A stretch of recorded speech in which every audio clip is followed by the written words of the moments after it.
right, Brandon, can you just take us through a half at a time, what you were feeling at halftime? What happened in the half where you had only 3 points and 91 yards or something? I mean, it was not your normal first half. Yeah, we look back, we had 5 drives. 2 of them, I took 2 sacks. After a 15-yard penalty, so we kind of shot ourselves in the foot. We did that twice. We had penalties to set us back, and then it was hard to overcome in an environment like that against a good football team like that. The other ones, we moved the football. Field position was the biggest deal. We had the ball inside our 5, we had it inside our 15. I mean, that was tough to get out from our goal line. But at halftime, we didn't change anything. So we got good plays, just go execute. Things will start going our way. Guys did a great job up front. Backs, battled, especially so much in protections and stuff. And the second half, things started clicking. I mean, I think we got a lot of momentum going. Anytime you can do that, our style of offense, as close as we are, that's when we have a lot of success and score some points. You said this is the most personally satisfying win he's ever had as a coach. How is it for you, considering the stakes and you're down 17 and all? I think it's my personal. I think it's probably my biggest win. I mean, I think beating them last year was huge, but to come down here in this environment against a really, really good football team, on a big stage, and come out and win this football game and win it the way we did, under the circumstances too. We had a rough week with Angela Spencer, and that kind of hit our team pretty hard. And but I think we kind of fought. We had defensive guys really stepped up, and I think the defense played unbelievable in the second half, and got turnovers. And anytime you win the turnover battle, you got a chance to win. And on the road, that's huge. Did you think at the time when Justin fumbled the ball out of the end zone, touchback, when you're trying to go up 31-20, were you concerned that could come back to haunt us at the end? I was hoping not. I don't know what happened. I wasn't very happy. I took a shot, and the guy that hit me got up in my face telling me exactly what happened. So I don't know how he saw it. He was on top of me. But anyway, I saw the replay, and hopefully I learned from it. I wasn't too thrilled about it. I don't know what he was trying to do, switch arms or just extend it or whatever he was trying to do. Regardless, that was a big play. Anytime you get, like I said, in the red zone, in the score zone, you get down there, you're about to punch it in. It's a really good defense. You don't get those opportunities so often, so you got to capitalize. You probably hit on this earlier, but first half as opposed to the second half, what happened? Because you guys moved the ball, but you didn't complete drive. Yeah, well, I was telling Bob, we were backed up, field position. They won the field position battle. We were inside our 5, inside our 15. When we were going the other way, and it was a 15-yard penalty. I took 2 sacks. You're 3rd and 43. That's one drive, and then next time we had a 15-yard penalty, backed us up. Second 25. Those are tough holes you come out of against a good defense. In the second half, we just didn't shoot ourselves in the foot as bad, and that was kind of different. Did it help that you were down 14 twice last year? You came back to win. Did that at all? That's pretty much the exact same thing. I said it felt like deja vu. So we've been here before. This is the exact same situation we were in last year. They played great in the first half, and we just kind of stalled out. And, there was no quitting the guys at halftime. Guys were really tuned in. There was no pointing fingers. It was good. So that was the reason we came out. You were a freshman in 07. It's been Coach Gundy had his rant and kind of became a punchline for a while. And now he's 7th in the country, comes in, beats these guys for the 4th consecutive time. How do you think his perception? How do you perceive him as a head guy versus your rookie year when he was a 500 coach? Going through the rant period and all that. I've always really had a lot of, before I came around, a lot of respect for him. Being the guy that came in 07, see where this program is now compared to what's there, then he's got to take a lot of credit for it. He's changed the way he goes about business.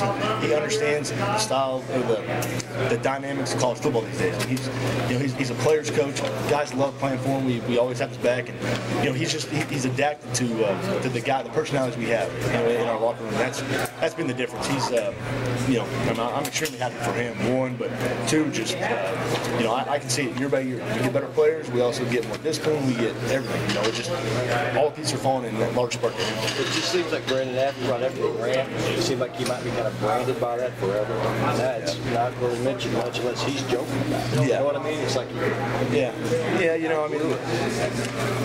rant was when it was going on, it was YouTube sensational, but it was like I said, he laughs about it, he jokes about it, so it's I guess positive. it's a really half-assed way of asking if you think he's a really underrated guy in the national picture. Absolutely, no question. I think he deserves to be, he's won a lot of big games. He's turned this program into something really special, and I think, you ask all 100 guys in our locker room, we all have his back, but we all think he's, the best coach in the country. We feel that way, and he's I think Coach feels like he's got a lot of work to do, ahead of him. I think he still feels like he has a lot of work to do. You're 7-0 on the road. It's just that much more satisfying to do it away from home, even though you get a kick out of winning at home. But I mean, 7-0. Yeah, this one's pretty special. There's just something different about playing on the road. I can't really put it into words. There's just something. And anytime you play on, you guys work down there. It's loud. It's a great atmosphere. It's a fun place to play. And as a player, you just relish those opportunities to play. And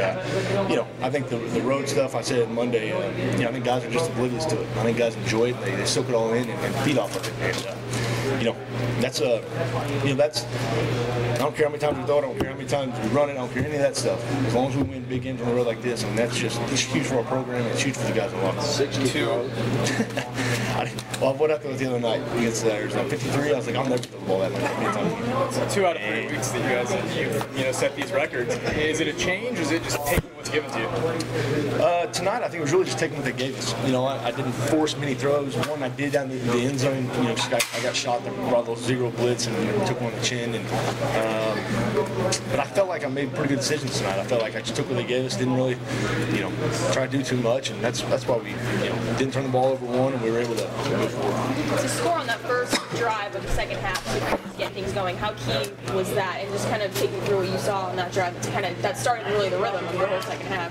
You could feel it on the sideline. Once we did go down and punch it in, you could just feel the difference on the sideline. I mean, we had some momentum, got some spark back in our jazz. Our jazz leveled up a little bit, and that was huge. I think that was the first, like you said, the first possession of that second half was the biggest possession I felt like the entire game. Just because from a momentum standpoint, coming out of halftime, a little sluggish because we only had 3 points on the board, and to go down the field and drive in and punch in the way we did, that to me was the biggest play, the biggest drive of the game. Did that make you feel like, okay, we can come back and we can take a lead and we can win this game?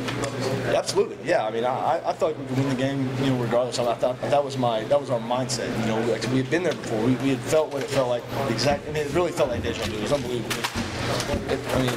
Exact same players and everything, and it happened to work out. We got a lot of mature guys that have been through a lot of battles, and no one ever gave up. And it's company. It's a big win. I'm ecstatic. How much talk was there at halftime about you were in that same spot last year? There was a lot. I mean, I was the main guy saying it. I mean, that's the thing. We got so many older guys and good leaders on this team. That was what everybody was saying. I mean, no one's head between their legs. No one was giving up. Everybody's just saying, okay, what can we do to adjust and make the correct adjustments to get going? And Grant Garner on the offensive line. I mean, he's not a real verbal guy, but at halftime he was saying, guys, we've been here before. It's no big deal. We get the ball first. Let's go down and score. And if you got older guys that made a lot of plays, guys start believing that. And I give a lot of credit to those guys up front and the leaders on the outside and the receivers. Was there a time in the second half when you felt things turn?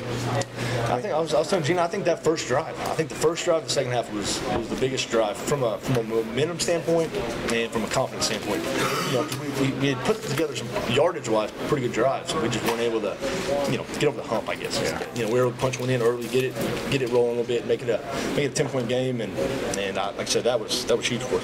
So when you get within 10, you think it's anybody's game, basically? I think so, and especially when our defense came out and got it stopped in the next possession, and maybe even turnover. I think we got the ball back, and that's when I don't. It all happened, and there's something. I'll have to watch the tape about it. How did you stay at that magic level mentally after Blackman's fumble or his touchback? Because I mean, you go up 31-20 right there, and they're struggling. The game might be over, and then the rest of the game, you never made it back to the end zone. Yeah, it was tough. I wasn't very happy with him, and I didn't say anything to him because I mean, he's why would you say something to a guy like that? I mean, he knew he made a mistake, and he'll learn from it, move on. But yeah, it was. I was impressed with the guys.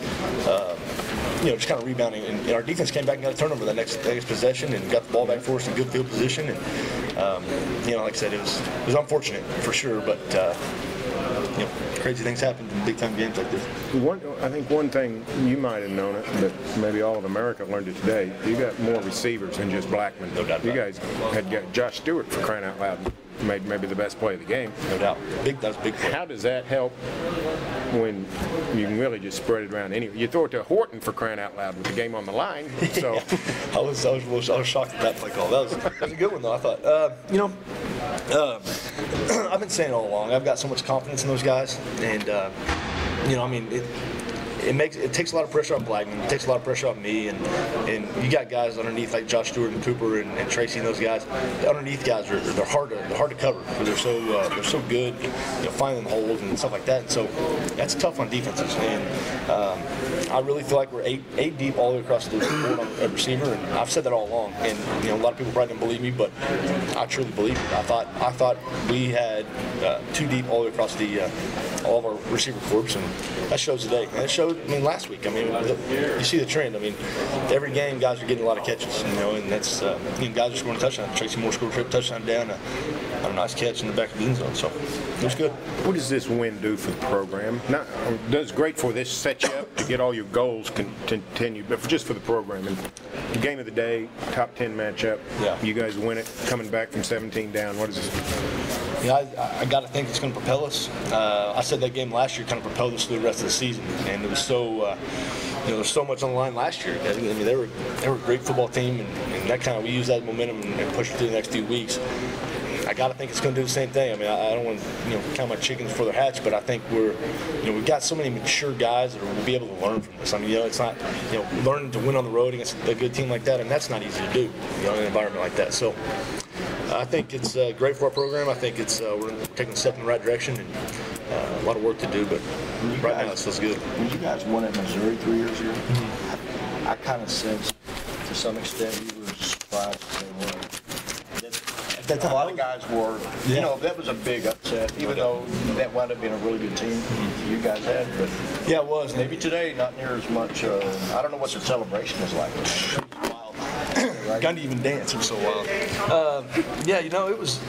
Of course, I didn't play in that game, obviously, but I mean, it felt just being a part of something of this game. I mean, it felt like the Missouri game, you know.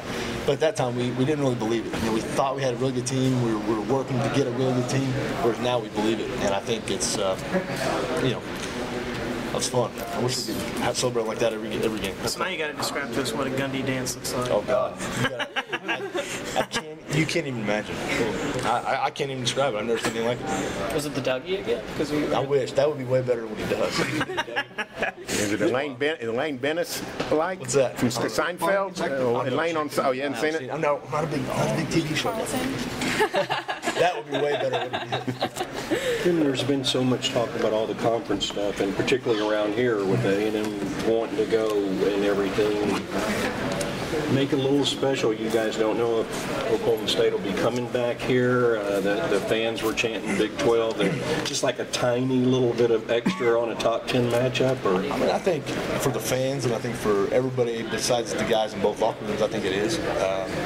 You know, I mean, we want what's best for the Big 12. We want to stay. We want A&M to stay. We want everybody to come here and be one of the elite conference. But you know, we have no control of that. And, you know, and I think as players, it was kind of in the back of our minds, and we just didn't really worry about it. But you know, to get a win when it could possibly be the last time we come down and play was huge. Absolutely.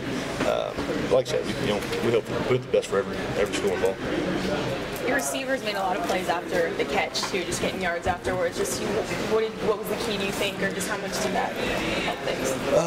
Well, it was huge because we're get the ball out quick, and that's tough on those pass rushers. And they got guys, and they try to confuse you, so you can get the ball out quick, and those guys can make guys miss and get upfield and get extra yards and get first downs. That was the big thing. They weren't just getting 4 or 5 yards; they were getting first downs, moving the chains on second and third down. So that's sometimes you got to do that to take a shot. So and that we kind of set them up a little bit and do short ones and try to hit some Blackmans on some in routes, and it's that's what those guys do best, and that's what Josh Cooper and Josh Weeden and all those guys do the best, and Colton Shelf, and that was that as far as drives, those were the ones that really pushed